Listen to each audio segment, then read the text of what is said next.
Let's start again because मैं चला गया था कहीं घूमने. So oh for the new viewers please watch part one, जिसमें मैंने ये प्रीवियसली कवर्ड किया है. चलाजियोन, एक्ट्रोपियन, स्टाई, होडियोलम, वो सब क्या है. दो आएगा नहीं आपको, बस डेंजरस एरिया ऑफ फेस आएगा. तो क्लिनिकल एनाटॉमी में अभी देखते हैं पैरोटिड का स्वेलिंग क्यों हो सकता है. मम्स की वजह से होता है. और एक जोगरेन सिंड्रोम होता है. दो सिंड्रोम होता है. मेनली आपको मम्स पता होना चाहिए फर्स्ट ईयर में. Parotid swelling very painful. क्यों? क्योंकि पैरोटिड का जो फेशिया होता है ना, जो इसका आगे पीछे से कनेक्शन रहता है, वो अनयील्डिंग होता है. अनयील्डिंग मतलब कि वो बिल्कुल भी स्ट्रेच नहीं होता है. वो बहुत ही फिक्स्ड रहता है. तो उसकी वजह से वो बहुत ही पेनफुल होता है. अगर आपका हाँ, अगर अगर आपका पैरोटिड स्वेल हो गया तो फिर वो बहुत ही पेनफुल होगा. While excising the submandibular salivary gland. Excising मतलब while cutting the submandibular salivary gland, the external carotid artery should be secured before dividing it. अगर जब आप सबमैंडिबुलर ग्लैंड को रिमूव कर रहे हो तो फिर जो ईसी एक्सटर्नल कैरोटिड आर्टरी है उसको पहले ही सिक्योर कर लेना होगा. अगर ईसीए डिवाइड हो रहा है उसके बाद में आपने कट कर दिया, अदरवाइज इट में retract through the Stylo mandibular ligament and cause serious bleeding. अगर आपने सिक्योर नहीं किया, मतलब उसको सेपरेट नहीं किया ईसीए को डिवाइड होने से पहले, तो फिर बहुत ज़्यादा ब्लीडिंग रिस्क होगा. This figure shows the superior attachment of investing layer of deep cervical fascia to tympanic membrane and styloid process. अरे वो आपका दो लेयर होता है. Investing layer of deep cervical fascia का दो लेयर होता है ना. एक इन्वेस्टिंग लेयर होता है जो टिम्पैनिक प्लेट पे अटैच्ड होता है और स्टाइलॉइड प्रोसेस पे. इट्स लाइक ये पीछे वाला टिम्पैनिक और स्टाइलॉइड प्रोसेस पे अटैच होगा. इसका डायग्राम है वो बस देख लेना अच्छे से. मेरा काम यहाँ पे बस क्लिनिकल पढ़ाना है. डायग्राम का एक अलग से प्रैक्टिस सेशन रखा जाए क्या. इट्स लाइक कि मैं इजीएस्ट वे में डायग्राम कैसे ड्रॉ करते हो वो बता सकता हूँ. बिकॉज अभी आप लोगों को क्या है ना, एग्जैक्ट जैसे बुक में दिया हुआ है, सपोज एक्सटर्नल ईयर का डायग्राम दिया हुआ है, तो आपको ऐसा वाला डायग्राम बनाना ज़्यादा आसान रहेगा जिसमें बहुत ही इजीली ऐसे रिप्रेजेंट कर देंगे कि ये तुम्हारा लैटरल, ये मीडियल है, फिर उसमें क्या क्या कैसे कैसे क्रॉस हो रहा है, ये पोस्टीरियर वॉल से आ रहा है. अगर ईयर किसी ने पढ़ा हो तो उसमें इट्स लाइक कि draw simplify diagrams. You don't need कि तुम बहुत बड़े आर्टिस्ट बन जाओ. Just make diagrams which are clear and which show कि you know the thing. As Ashwini sir says, या फिर डायरेक्ट अश्विनी सर के डायग्राम बना के आ जाओ. I hope you all know Ashwini Kumar. He is such a legendary person. Like, if you are not studying anatomy from him, then you are missing out on, like, you are doing hard work for nothing. Direct book से पढ़ के तो समझ में आ जाएगा, but still I would recommend कि आप उनसे एक बार देख लो. Before watching any lecture just before reading the book just watch his lecture and then study the book. You will find it very easy. I can not cover each and everything because मैं खुद भी एक student हूँ and I am a part time like YouTuber come teacher, but he's a teacher and he teaches like amazingly. उनका dissection videos भी देख लो. He has so much more resources than me. Then वो बहुत अच्छा पढ़ाते हैं. जो उनका dissection videos देख लेना, it's very important. And exam के पहले just don't try to cover each and everything. Cover only those things which are important and which are there in the marking. कुछ कुछ चीज़ एक्स्ट्रा आप पढ़ लो. बट क्या है ना, anatomy the people don't realise कि 90% ऑफ द पेपर मतलब वही सेम घिसा पिटा चीज़ों से आता है. ब्रेकियल प्लेक्सिस, अपर अपर लिम में ब्रेकियल प्लेक्सिस आएगा, लोअर लिम में फिमोरल वेन आएगा, उसका कनेक्शन ट्रिब्यूटरी से आएगा, एब्डोमेन में हर्निया आएगा, हार्ट आएगा, अगर थोरैक्स का है तो हार्ट से रिलेटेड क्वेश्चन आएगा।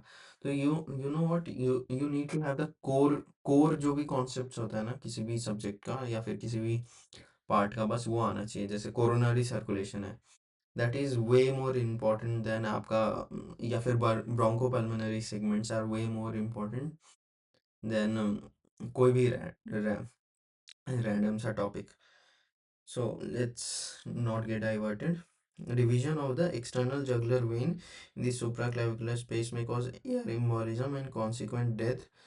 अरे ये क्या होता है ना, ये जो आपका ईसी एक्सटर्नल जगुलर वेन है, ये आप मानो शेव कर रहे हो एंड ये आपका कट गया एक्सटर्नल जगुलर वेन जो एससीएम स्टर्नोक्leidomastoid पे ऐसे सुपरफिशियली रन करता है, यहाँ से लाइक यहाँ से ऐसे रन करता है। आप यहाँ पे मार रहे हो, यहाँ पे कट लग गया, तो वो फेशिया से इतना अधेर्ड रहता है ना कि वो आगे पीछे फेशिया से वो चिपका।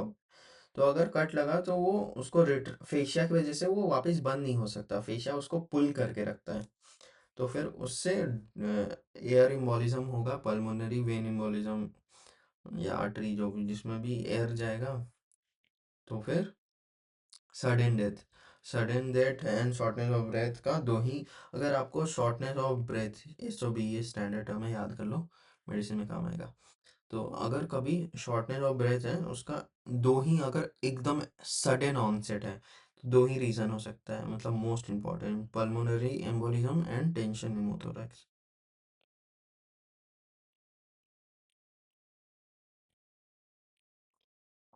ठीक है, यहाँ पे तो आते हैं। अगर ये याद रहेगा ना कि external jugular vein in the supraclavicular space, इतना दिमाग खराब करने वाला टर्म्स रहता है ना, ऐसे just supraclavicular space, ECM, extra easy way, death हो जाएगा, क्यों हवा चला जाएगा यार, इतना डोंट मेक इट कॉम्प्लिकेटेड। क्यों? क्योंकि रिट्रैक्शन और closure by the fascia attach formally to the vein. ठीक है, अभी आते हैं जो नेक इन्फेक्शंस हैं in front of the pretracheal fascia में bulge in the suprasternal area and extend down into anterior मीडियस्टिनम।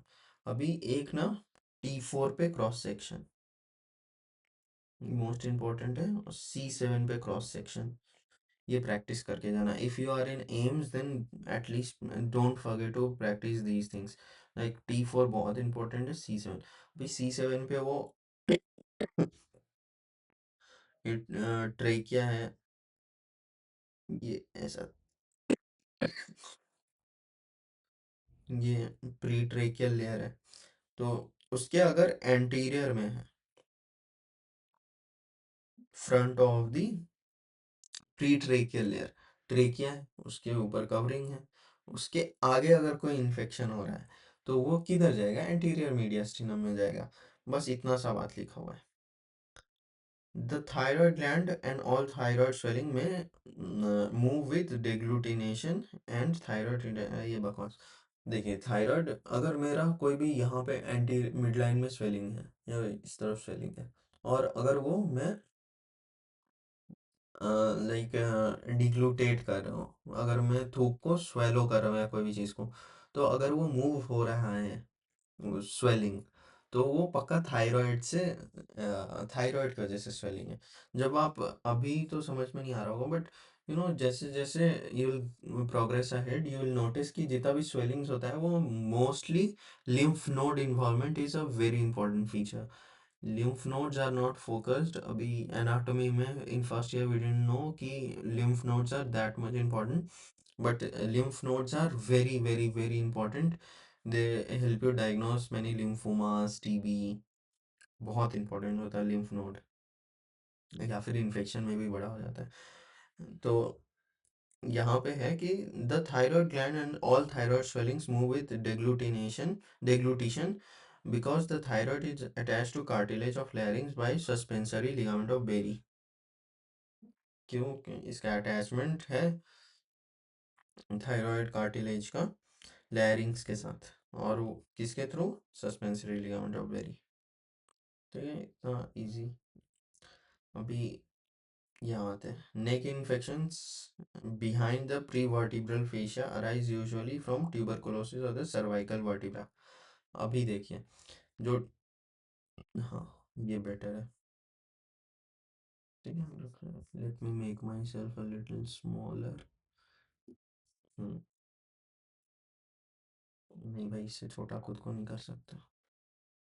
हाँ तो क्या है ना, आपको पता है टीबी जो है, ये just most common pulmonary TB होता है जो लंग्स का पेरेनकाइमा को अफेक्ट करता है। दूसरा होता है एक्स्ट्रा पल्मोनरी टीबी, ईटीबी बोलते हैं, या extra pulmonary TB.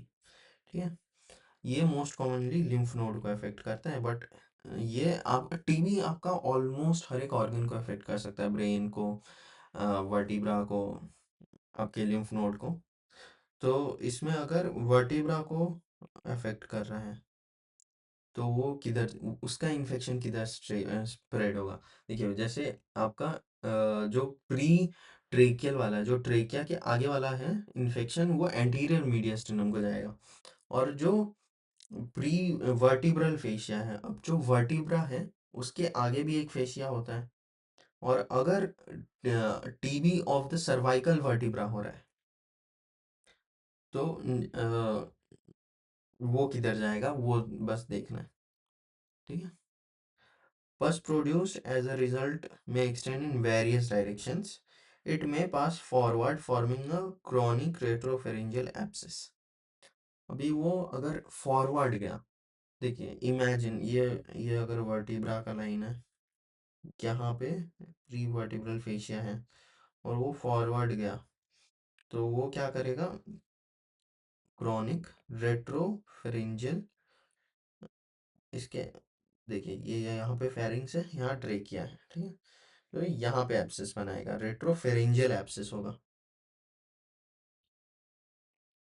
रेट्रोफेरिंजियल abscess, abscess क्या होता है, अगर कहीं पे भी एक ऐसा फोकल लीजन बने जिसमें बैक्टीरिया हो, filled with bacteria and inflammatory sales, उसको एब्सिस बोलते हैं, एंड फिल्ड विद पस, न्यूट्रोफिल्स एक्सेट्रा, मैक्रोफाजेस।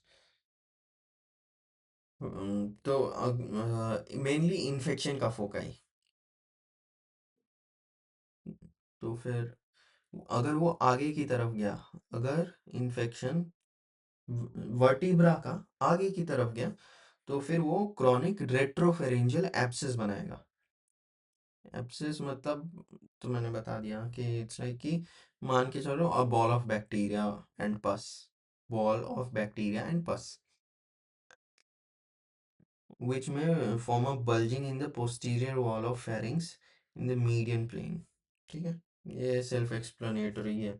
आगे की तरफ में मीडियन मिड लाइन में बल्ज बना देगा इन the posterior wall of the pharynx पे। द पस में extend laterally to the axillary sheath and point in the posterior triangle or in the lateral wall of axilla। अगर वर्टिब्रा यहाँ पे affected है और वो लैटरली गया एक्सिलरी शीथ के थ्रू, तो फिर वो पोस्टीरियर ट्रायंगल में चला जाएगा।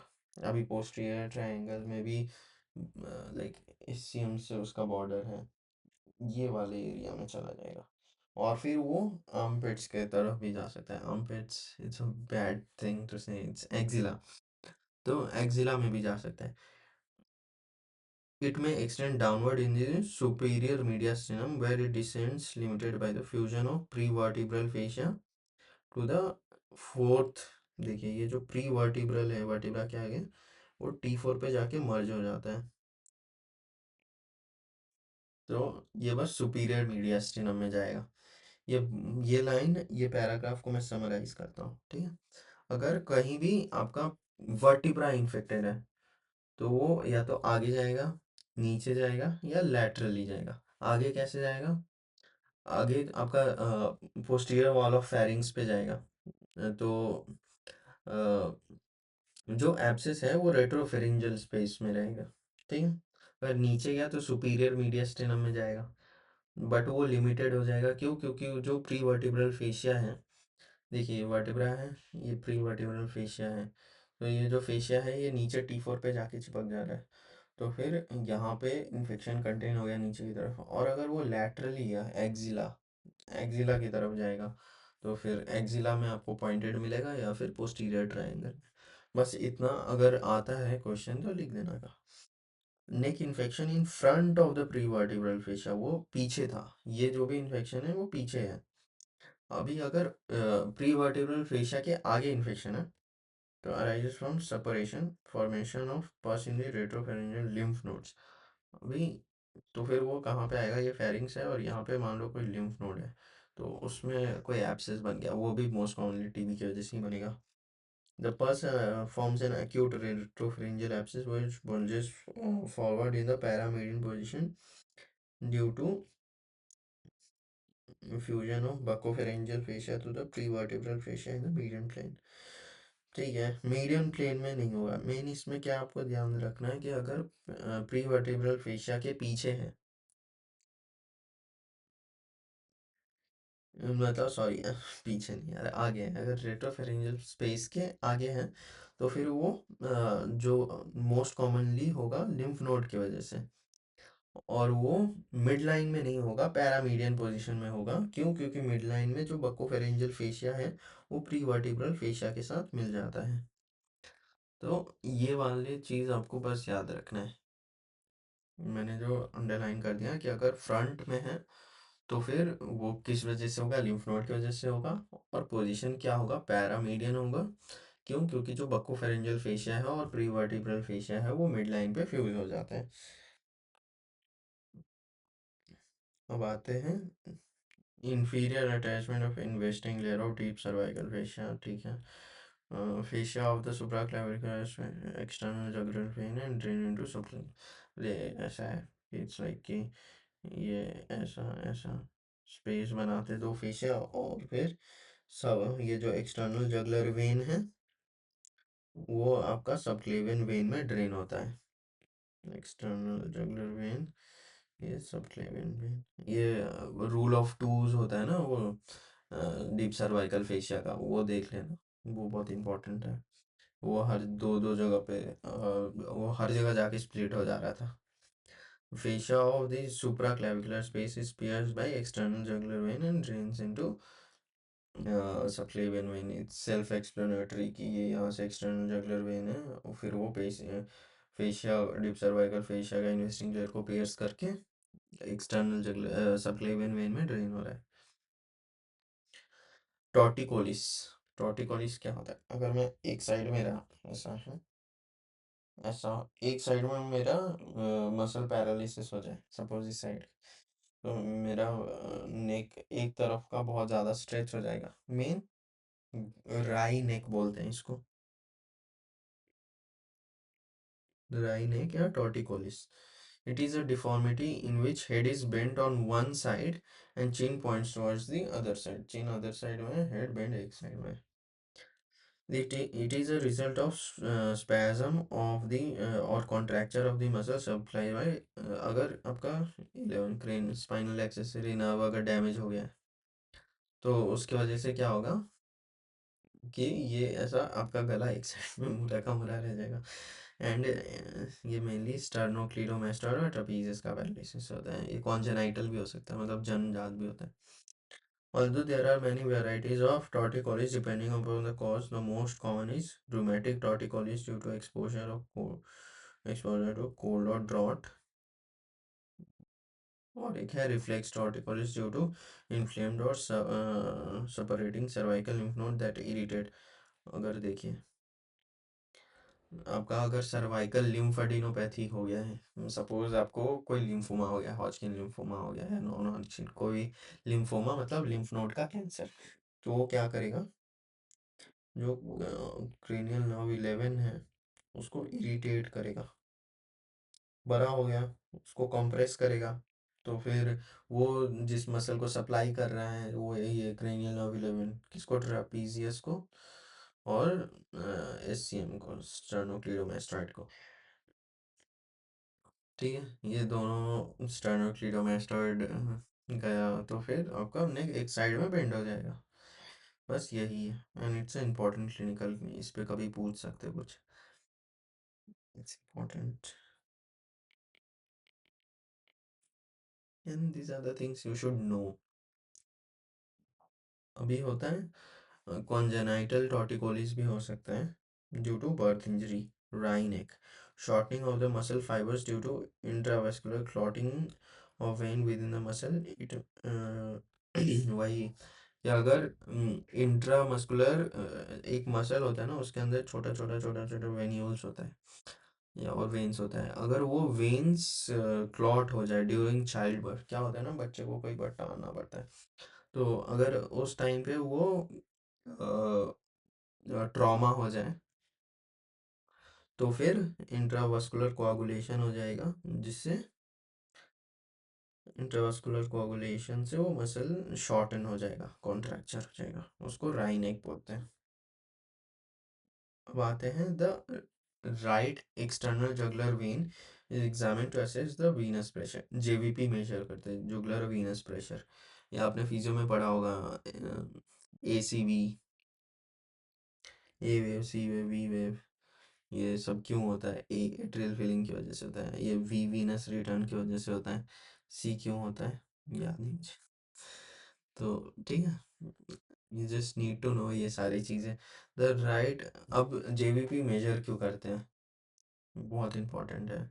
जेवीपी क्लिनिकली मेजर करना आना चाहिए, और ये मेनली आपका ये जो राइट साइड ऑफ हार्ट है, सपोज ये यहाँ से ना जेवीपी एकदम, अगर यहाँ पे प्रेशर या वॉल्यूम बढ़ रहा है तो वो सीधा सीधा जेवीपी में रिफ्लेक्ट होगा वो प्रेशर इंक्रीज, इसलिए हम लोग राइट साइड वाला मेजर करते हैं।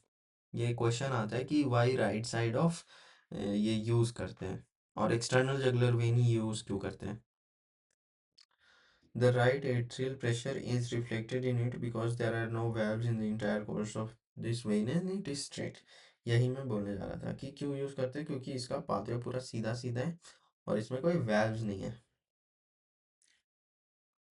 As external jugular vein pierces the fascia, the margin of हाँ ठीक, the margin of the vein get adherent to the fascia, so if the vein get cut it can not flow. अरे वो वही same चीज़ है, अगर मैंने बताया था कि अगर वो कट जाए तो फिर वो दोनों फेशिया से चिपका रहता है, मार्जिन्स, जो ये मार्जिन है वेन का, ये फेशिया से चिपका हुआ है, तो अगर ये कट हुआ तो फिर वो उसको पूरा खोल के रखेगा जो फेशिया है।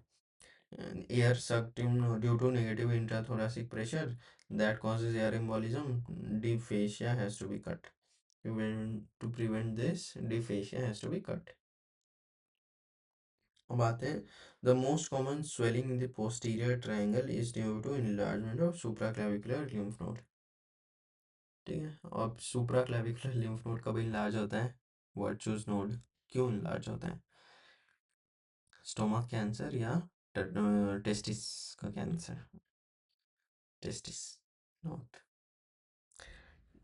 While doing biopsy of the lymph node, one must be careful in preserving the accessory which, अब ये तो अभी अभी देखा हमने कि एक्सेसरी नर्व उसको कौन इरिटेट कर रहा था, इनलार्ज लिम्फ नोड, और इनलार्ज लिम्फ नोड को अगर हटाना है तो क्या कर सकता है एक्सेसरी नर्व।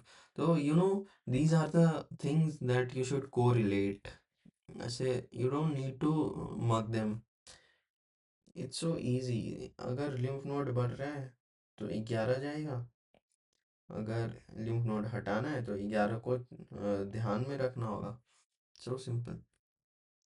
अब आते हैं supraclavicular lymph nodes are commonly enlarged in TB, tuberculosis, Hodgkin's disease, and malignant growth of breast, arm, chest। Mainly breast में होता है, गैस्ट्रिक कैंसर में सुप्राक्लेविकुलर ना, मोस्टली हम लोग को जो पता है, supraclavicular lymph node is enlarged in stomach and testis का कैंसर, और lymph node हॉजकिंस डिजीज में।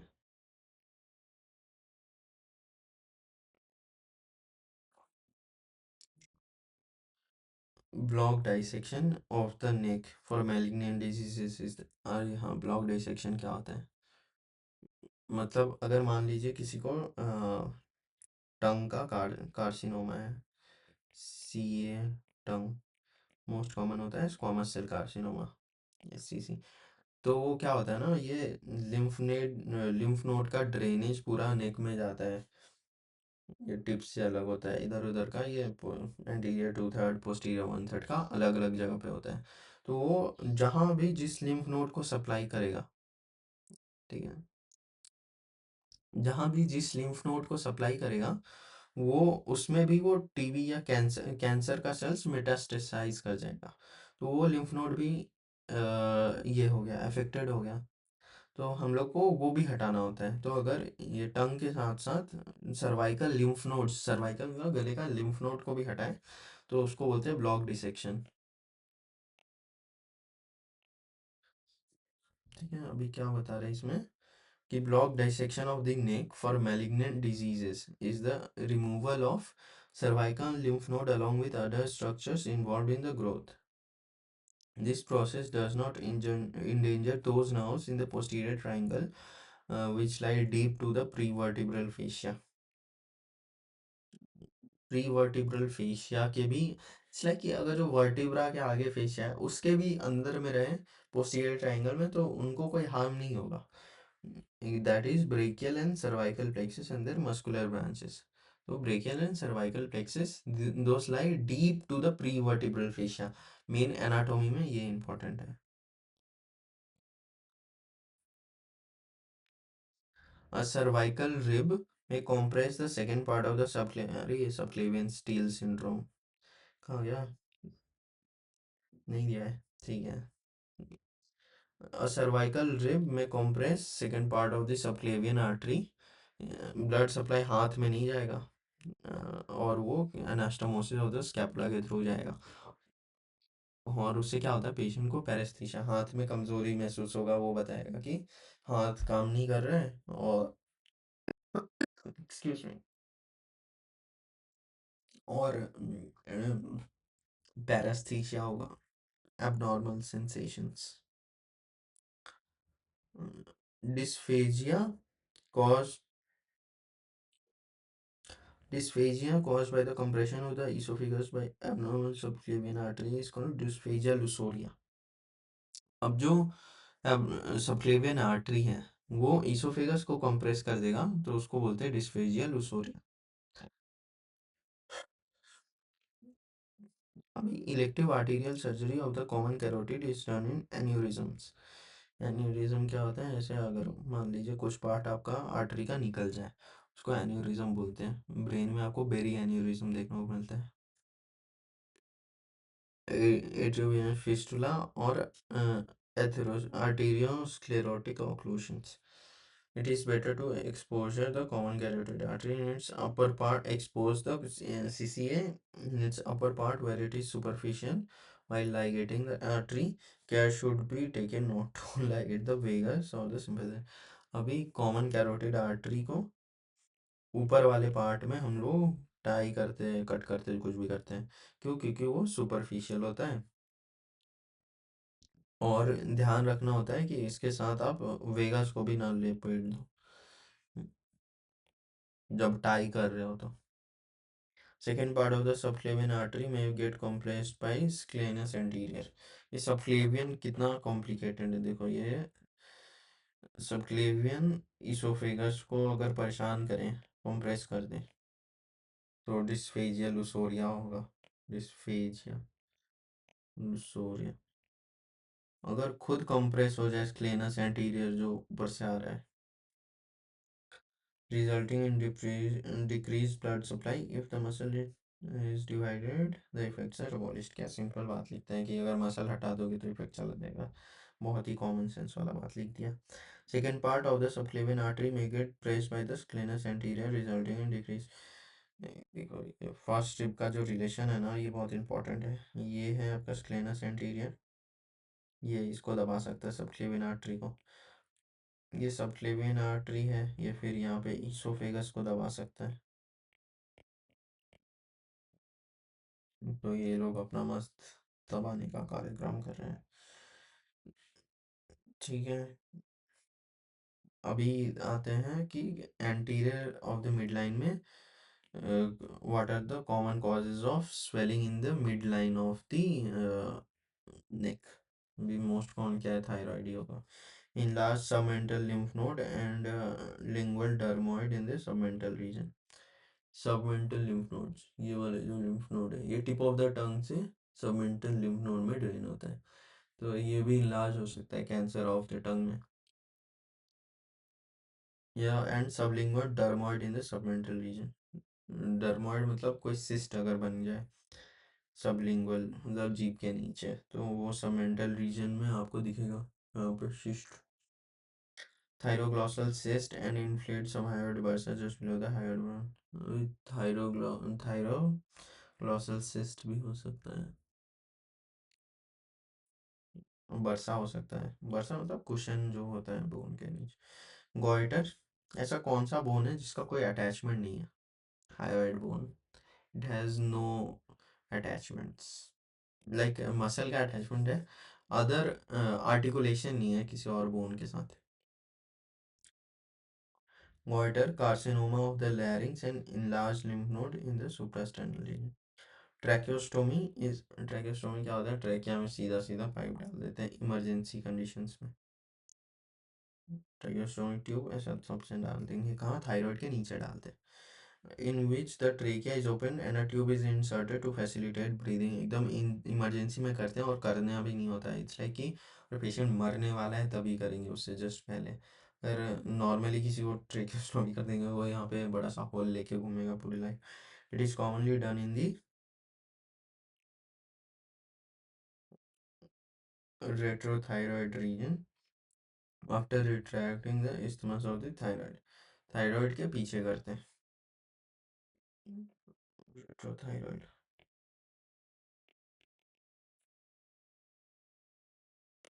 A suprathyroid tracheostomy is liable to stricture, and infrathyroid one is difficult due to the depth of trachea and dangerous because numerous vessels।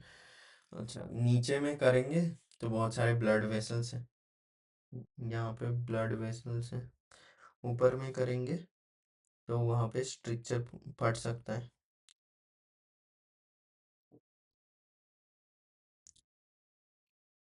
Sorry, मेरा गला थोड़ा खराब हो गया।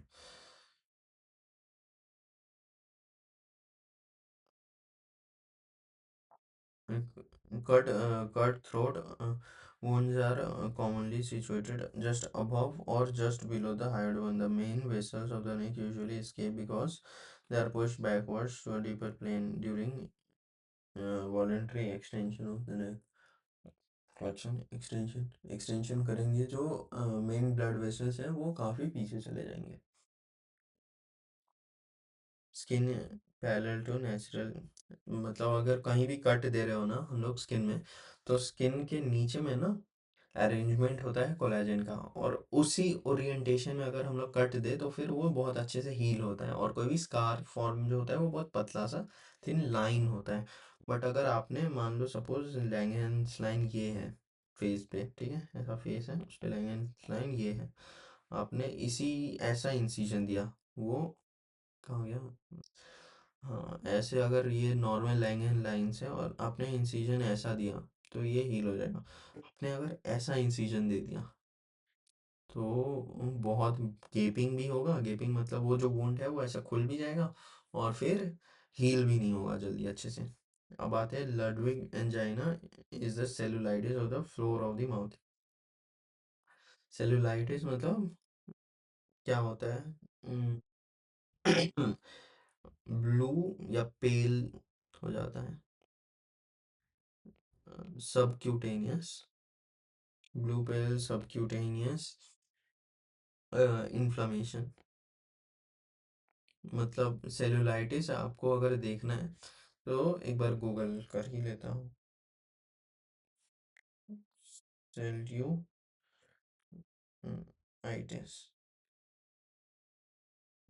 see how it looks, it looks like this। ठीक है, pictures pictures help you remember, so always Google whatever you see. ठीक है, अभी यहाँ पे रखते हैं, नेक्स्ट क्लास में और discuss the rest. Thank you and like share subscribe.